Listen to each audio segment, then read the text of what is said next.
Okay, Abdul. So first of all, I want to ask about this situation yesterday, today in the cage after fight. What do you say about this? Because there's a lot of disrespectful things in the cage and outside of this. Honestly, I don't really think there's too much to say about it. Anyways, I only talk in the cage with my performance. I can just tell you, I knew exactly what it was. It was a desperate take to try to get under my skin. My opponent has been in my DMs for the last month. Him and his, crew of guys. And we've actually been talking back and forth. He tried to get under my skin. And then I just, always reply something. We were just talking, even stuff like, I started like even getting in his head, just messaging him out of nowhere, being like, hey, good morning, how are you? And he's just like, yeah, good. What about you? I was like, nothing much, just been thinking about you, just stuff like that. And then the conversation would end for like a week.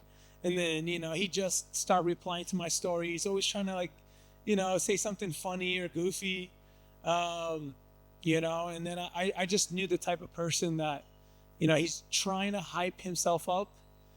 And I was telling him, I was like, man, I'm good. Like, you're in and out. There's no SHEMSHOW over here. Like, the show is over before it starts. Like, you're 0-1, bro.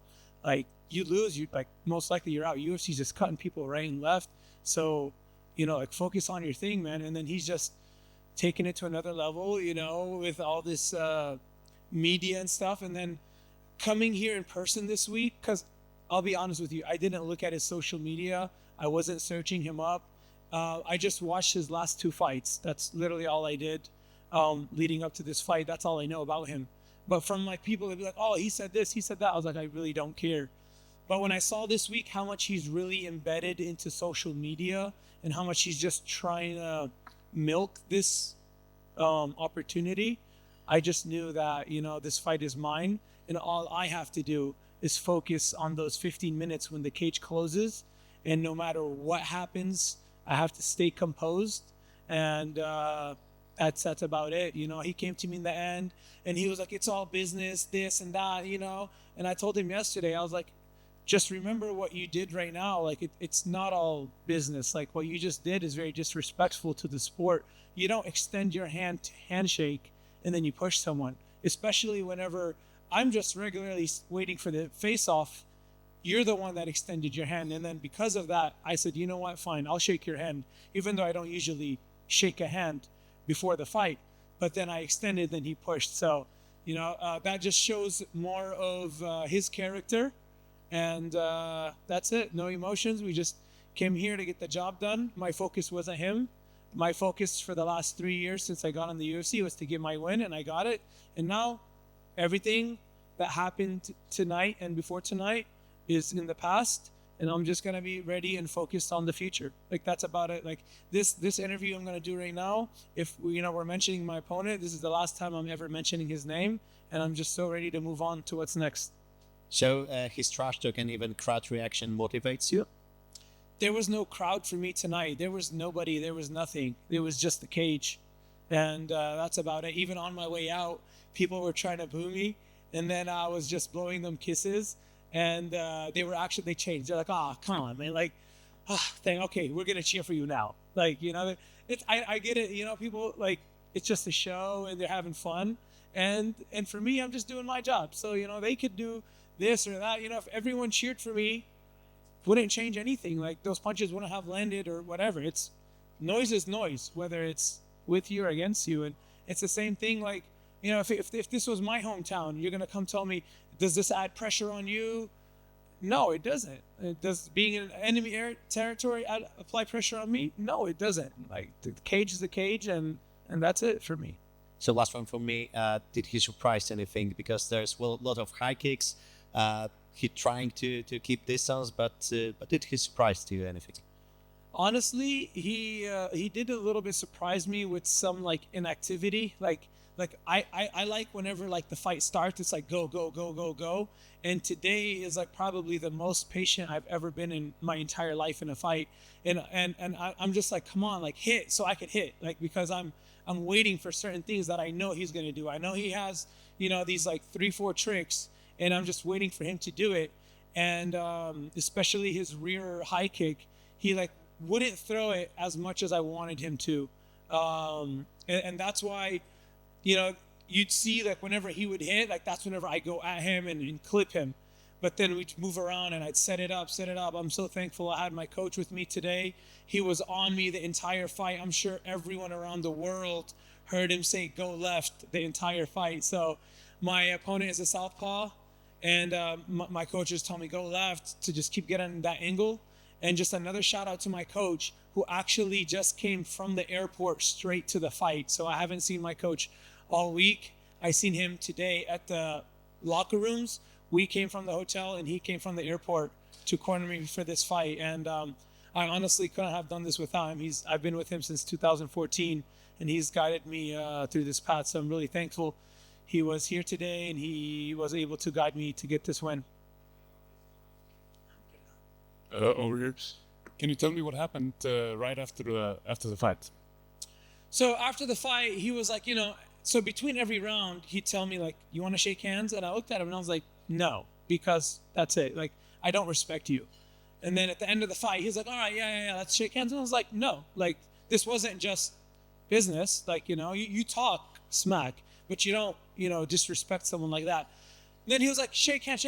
And I'm not being aggressive or anything. I just said like, no, I don't want to shake your hand. Like, you don't deserve that. You know, I just truly don't respect you. I don't hate you. I just don't respect you. And then he was like, and then he tried to throw a punch at me. And then the security is always just grabbing me. Like, they're never grabbing my opponent. They're just letting him throw the first thing, and then they just pull me.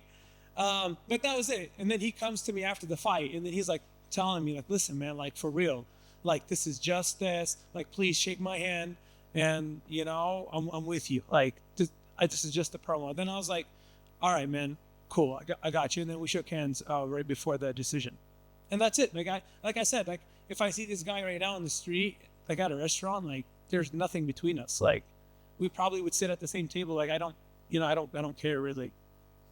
Okay. So what's next for you? How many fights do you want to get in the remainder of this year? I would love to get another like 3 fights this year. Like if I could map it out in a perfect world, I would tell you like June, September, December, like every 3 months. I would love to fight in like you know, a June, early July, or like a August, early September, and then like a late November, December. I would love that. Okay, brilliant. Do you have any opponents in mind that you want to face next? Definitely, of course. I would love to fight that last fight that I was booked, the Matias Camilo fight. It was booked, and I just like that fight. I wouldn't mind having also another skinny, lanky grappler opponent like Chase Hooper, who's fighting next week. If he wins that fight, I would love to fight Chase Hooper. You know, just really anything the UFC has in mind for me. I'm here. I'm happy to be part of the program and just build myself all that. I'm planning to fight for a long time, so I just want to build myself up. Brilliant. Thank you. Thank you. Yes. Hey. Hi, you hear me? Hi, you hear me now? I can hear you, but it's not a speaker.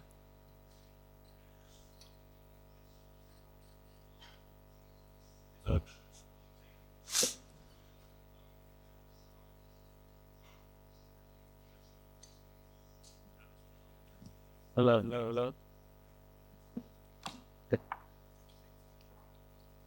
Hi, thank you. Similarly, Tata, for Fight for Yours.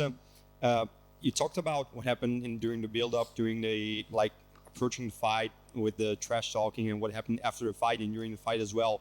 Does that kind of sometimes consume you maybe when you're getting to the fight and you have to deal with that, or it's just maybe funny to you and you just take it as, yeah, I'm going to the fight, I'm focusing on the fight, and I'm not even thinking about that. It's just some fun and games. Let me tell you something, man. I had so much fun here this week. I'm here with my friends, Yusuf, Matasim, Faraz. This is our first time in London. We've been walking to the parks and training really hard at night. We have some friends over here. We've been training at 313 Gym. Man, we've just been living it this week. You know, it's been such a great and fun week. And to let someone that I know is so desperate to try to get under my skin, like, do that, it'd be a big waste of such a fun experience. After that event, my friends were way more stressed than I was. My friends are like, I swear, I was going to go jump, and I was going to do this, I was going to do that. And I was like, why? I'm going to do that tomorrow. Like, this, honestly, look, and I told them this.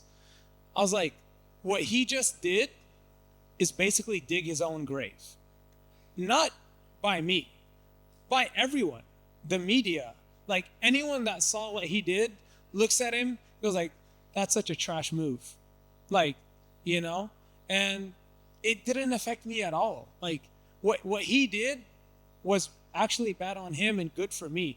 I've gained fans, people that don't even know me maybe, just by seeing like how I reacted to what he did. You know, and I just saw that. Like, I just saw all of that right then and there.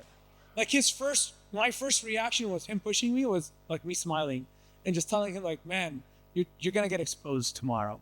His nose was bleeding from the first round. You know, it's gonna be one of those highlight videos that starts with him pushing me in the beginning of the video and just ends with just me cracking him throughout the whole video, all those combos. So I actually thank him for all the media build up and hype that he did for us this month, while I was able to just focus on my training and do what I have to do. Thank you. Here, Abdul. Jordi, Yeste for YesteMA. First of all, congratulations on your performance. Such a good fight, entertaining fight. Scrappy, fun to watch. Honestly, it was amazing. I wanted to ask you about the situation in the division, because stack division, high-level division. And I wanted to ask you about, what do you think do you bring new to the division that they have ever seen since now? I think I bring explosiveness and heart and like a dynamic fighting style. Today, you could see a very explosive and dynamic striking style, and the next you could see suplexes and takedowns and very aggressive ground and pound.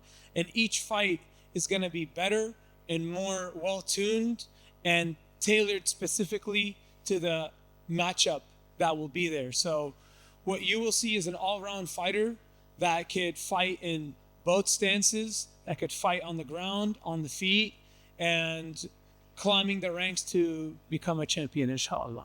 Thank you so much, sir. Thank you.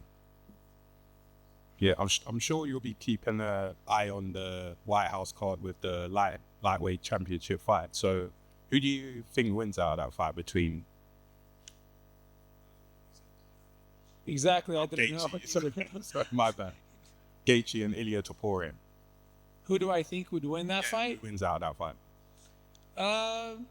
I think, you know, Ilya's more dynamic and tighter boxing. He's got wrestling, you know, more of a fresher fighter than Gaethje, you know. But really, like, I'm not really focused on that too much right now. You know, like I know I have at least another like a good run of 2 years, maybe a year and a half, 2 years to get there. So, I mean, obviously I'll be seeing it, but I'm not really thinking about it.